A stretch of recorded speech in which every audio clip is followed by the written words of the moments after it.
everybody, welcome back into cherry picking today's video. Fantasy Hockey Mailbag Week 7. You guys loved the last one and dropped so many comments. I think over up to 40 or 50 comments for the next video. So had to look at some of the best ones and go from there. So appreciate all the people who did comment on that last video. As always, video presented by FanDuel Canada, official sportsbook partner of the NHL. Had a lot of fun answering the questions last week. Seems like you guys enjoyed it as well. Have 9 questions that we're looking at for today. Definitely some relevant questions here with guys coming back from injury, guys in different situations, and then just evaluating some trades. So let's get into the video. Okay, so the first question we have here, would you recommend dropping Seth Jarvis for either Eli Tolvanen or Lawson Koivu? I was expecting a big season from Jarvis, but surprisingly, he's not doing much on the first line and the first power play, and is a negative player, which is surprising on Carolina's roster right now. I do agree. In a 12-man non-banger league that has standard scoring and also counts shots and block shots, but not hits. So looking at, let's evaluate just these 3 players right now. So currently, Tolvanen is the highest ranked in terms of fantasy points scored, looking at Yahoo's standard scoring that you're looking at right now. He's 116th, Lawson Koivu 160th, and Seth Jarvis 165th. So all relatively close, but I think you got to keep Seth Jarvis here. There's a couple reasons, and I'll get into them right now. The biggest reason being the situation that Seth Jarvis is in on Carolina is always going to be better than 2 guys on a line on the Arizona Coyotes and even the Seattle Kraken. 2 teams. Arizona's been scoring at a much better rate recently, but Seattle, on the other hand, has been a little bit better recently, but still not a team that I want to rely on offensively, especially a guy like Eli Tolvanen, who's playing on the 3rd line. I know they roll their lines a lot, but still on that 3rd line with Oliver Bjorkstrand and Yanni Gourde. So looking at Tolvanen, 20 games played so far, 3 goals, 9 assists, 40 shots on goal with an 8% shooting percentage, so relatively low there too. I think there's some room for Tolvanen to grow, but 99th in expected goals for. That is right around the same number as Lawson Koivu here, who's at a 4.95 expected goals for, but creating a few more high danger chances than Eli Tolvanen at this point. Koivu has been playing really well recently along with this Arizona team's offense. They've been able to score on a pretty low volume of scoring chances and shots. He has 8 goals, I believe, in his last 10 games, so that's a really high number for Lawson Koivu there, but I don't think it's necessarily sustainable. Also, the situations he plays in just not as great. I know Seth Jarvis has the fewest fantasy points scored at this point right now, but looking at it through 17 games played, he has 7 goals, 6 assists. It's not terrible numbers there. About 13 points obviously on the season, less than a point per game right now, but he does have 6 power play points and 5 power play goals. So he's obviously very relevant on this power play right now. His shooting percentage relatively high, but look at the minutes allotted on the ice so far between these 3 players on a per game basis. Seth Jarvis playing 19 minutes per game, while Koivu and Eli Tolvanen barely playing 16 minutes per game here. So that's an extra 3 minutes. Jarvis playing in a lot more situations and on a much more competitive team than these other 2 teams, especially offensively as well. Carolina does a thing where they control a lot of the pucks, control a lot of the puck control from game to game, whether it be shot attempt share or even just scoring chances share. They tend to really dominate that part of the game. And Jarvis playing on that first line and the first power play, the residuals and the production will eventually start coming here for him. And I think the minutes reflect that Seth Jarvis is the best option amongst these 3 players right now. So hold on to Seth Jarvis. All right, so the next one, let's evaluate this trade here. Just traded Hyman, Pavelski, and Mike Matheson and a first-round pick in next year's draft, and received Jack Hughes, Zibanejad, Jesperi Kotkaniemi, and his 7th-round pick. This is a fleecing in my opinion. Obviously, the draft picks carry a little bit of weight, but don't get me wrong, Matheson has been fantastic this year. I think he's a top 10 defenseman in terms of fantasy scoring. How long this will last on a Montreal team, it's tough to say. I think he can hold his own in terms of creating his own production, but still on a team that's not super competitive, obviously. He's playing 25 minutes per game too, so that's pretty high. But Jack Hughes, I mean, the guy, obviously he's missed a couple games because due to injury, but he had 43 goals and 99 points last year. Like, obviously you're going to want to trade for a guy, and it's tough to trade for a guy who's coming off a season like that. And mainly I'm assuming because he was just on injury. The one interesting thing though, will you be able to keep Hughes next year? I'm assuming it's somewhat of a keeper league considering you guys are trading draft picks, considering you traded away your 1st-round pick. But I think this is a great buy low on Zibanejad, who hasn't really performed at the peak that we've seen him. Last year, he started off the season really hot. This year, much slower. It seems like Panarin has kind of taken the reins as this top point scorer, goal scorer for this Rangers team this year so far, but I don't think that's to say we can count Zibanejad out because he's on the first line next to Chris Kreider and now Blake Wheeler. Maybe Blake Wheeler's problem, who knows? But Pavelski and Hyman are products of who they're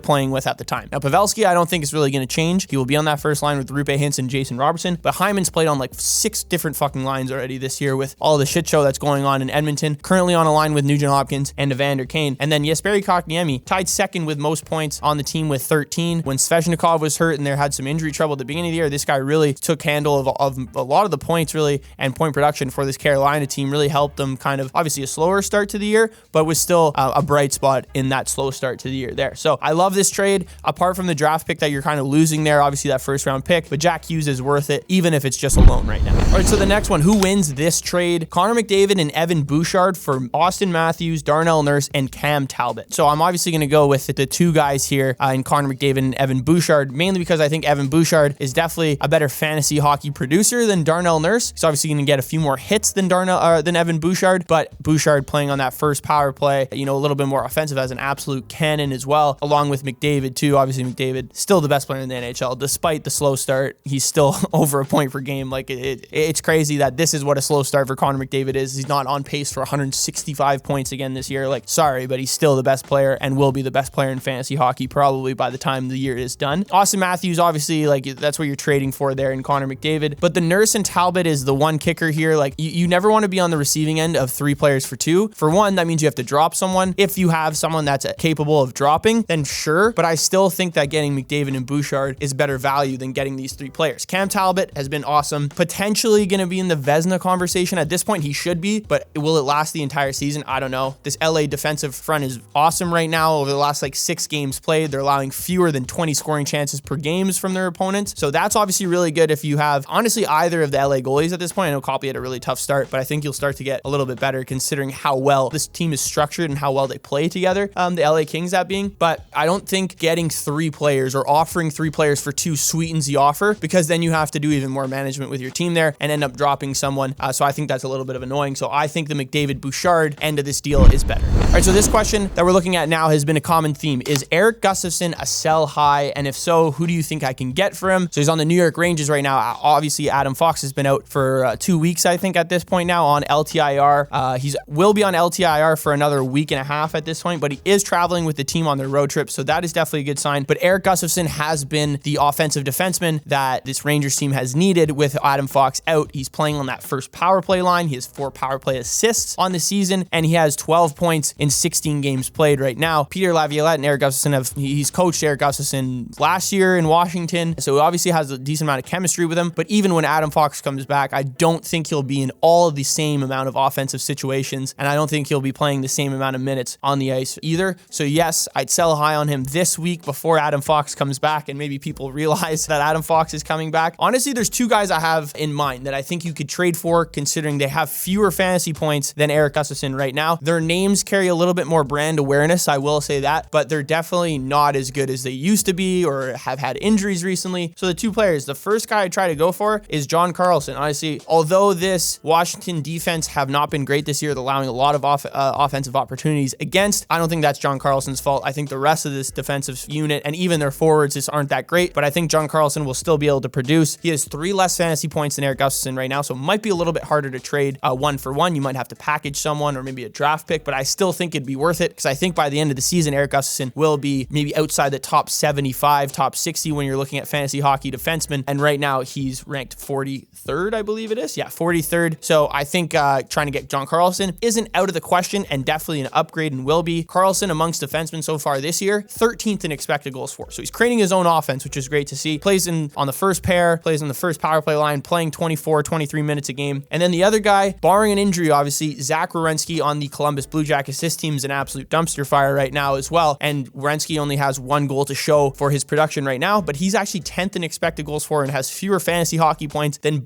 fewer fantasy hockey points scored at this point than both of these 2 defensemen that I've talked about right now. So sell high on Erik Gustafsson, and I would try to get John Carlson or Zach Werenski for him. NHL same game parlays are back on FanDuel this season. Offered in every single game, every single night. Unlike most books, you can include goals, points, and shots on goal. But the newest feature is the gift. Goal in the first 10 minutes. Looking at teams to target for the gift, here's the top 5 teams in goals per game last season. Here's a breakdown of goals in the first period from the 2021-22 season, as only 17% of games that season didn't have a goal in the first period. What will your NHL SGPs look like at FanDuel this season? All right, so this guy is kind of showcasing his stack, but I think it's a good question regardless. I have JT Miller, Quinn Hughes, and Elias Peterson stack right now. It's absolutely killer. Thinking of selling Zibanejad for Trouba or Cider. What are your thoughts? So for one, great stack for sure. If anything, I'd try to be moving JT Miller right now because I think he'll be the odd man out when you look at these three guys at the end of the season and who has the most points. Elias Peterson will continue to keep his role here and score a lot of points, and Quinn Hughes leads the NHL in points, I believe, right now. So, I mean, all three of these guys are at the top, but Quinn Hughes continues to really be that guy on this Vancouver team when it comes to even scoring goals. Like, he scored the other night against San Jose again. But if you need a D, I think if you were going to move Zibanejad, I would go for Trouba over Mo Seider. I think he's a little bit more involved in all these different situations that the Rangers play. Obviously, these guys are two focal points on defense for these two different teams. But if you look at the underlying metrics and the stats, Trouba top 25 in expected goals for this year, Seider outside the top 50. And even if you're including bangers leagues, Trouba 43 hits on the season, that's fourth amongst defensemen, and then 56 block shots, that's second amongst defensemen, while Seider has 39 hits and 39 block shots. So it's pretty easy for me. I think Trouba is the better option if you're trying to trade Zibanejad right now for a defenseman. All right, so some more trade advice here. He's asking, trade Kyle Connor, Miro Heiskanen, and Pavel Zacha for Pasternak, Stammer. I have Makar, Trouba, and Sanderson as my D. Thoughts? So I'm assuming what he's asking here is if you should trade Kyle Connor, Miro Heiskanen, and Pavel Zacha for Pasternak and Stamkos. I don't think it would be just one. Like 3 guys for one is kind of aggressive. I know David Pasternak currently leads all fantasy hockey players in points right now and he also has 12 goals, but I think it's got to be for both because Stammer's kind of been slow to start the year, so it would make sense because Kyle Connor right now is top 20 in fantasy scoring, has 14 goals, tops in the league right now. Zach has started to come into his own as well, 3 goals and 6 points in his last 5 games played, but I think I definitely continue to go, I'd go with Pasta and Stammer in this scenario, especially considering the defenseman that you have, getting Pasternak, who's going to continue to score. It doesn't matter at this point who his center is, and it's Pavel Zacha is his center right now. So if you're moving Zacha for Pasternak, that is certainly an upgrade because he's the one scoring most of the goals. And then Stamkos on the other end, I think he'll start to get going and will start to be a little bit better here.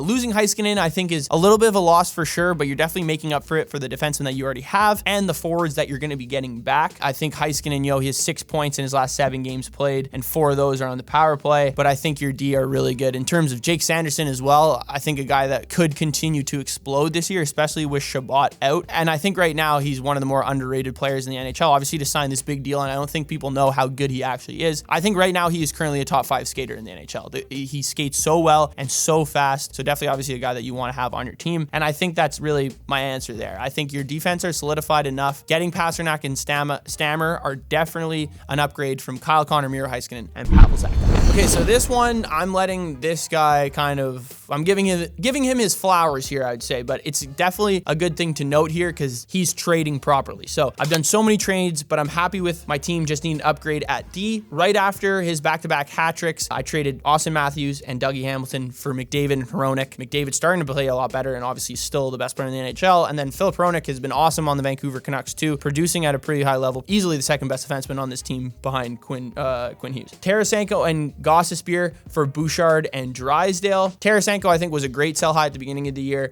Same with Gostisbehere. You're getting Evan Bouchard, who's going to be on that first power play with the Oilers. We saw how well he was and productive he was in the playoffs last year, and I think we'll start to see the same thing here soon. Jamie Drysdale, if you're in a keeper league, that'll be awesome. I don't know when he's going to come back, but it will be great because I think he is going to be an absolute superstar in this league as well. Forsberg for Hyman, that one a little tough for me because I love Philip Forsberg. I think he's so underrated now, especially just I think the market that he's played in and where he's fit in this Nashville team. Roman Yossi's always kind of stolen the piece of the media from the Nashville Predators, and I think Philip Forsberg deserves his credit as well. But Hyman, it's hard to really bash Hyman because he plays on an Oilers team that scores so many goals, and he's always going to be in the right situation. He's going to get his time on the first power play whenever they're kind of rotating there. And then the last one, Carter Hart and Sergachev for Ilya Sorokin and Ivan Provorov. Sergachev, Provorov are kind of like this for me, but I think Ilya Sorokin will continue to do what Ilya Sorokin does. So congrats on these 3 trades, but this is a perfect example of what you need to be doing in fantasy hockey. Once a guy starts to go off and has a bunch of points, looking at the underlying metrics, you can kind of tell if this is going to continue at any point or if it's going to stop at some point. Tarasenko is a great example of that. Gostisbehere is also a good example of that. So Dan B did a great job of selling a lot of these players that sell high and buying a lot of guys who are not maybe had great starts to the season. So that's what I advocate for when you're looking at fantasy hockey trades. All right, the next one, I'm trying to sell high on Matt Duchene and Erik Gustafsson. Another question on Erik Gustafsson. Who should I target? Kind of looking for a 2-for-2, but if not, probably a bona fide forward. Honestly, right now, like for one, I think Matt Duchene carries decent amount of weight, but not like a ton, because he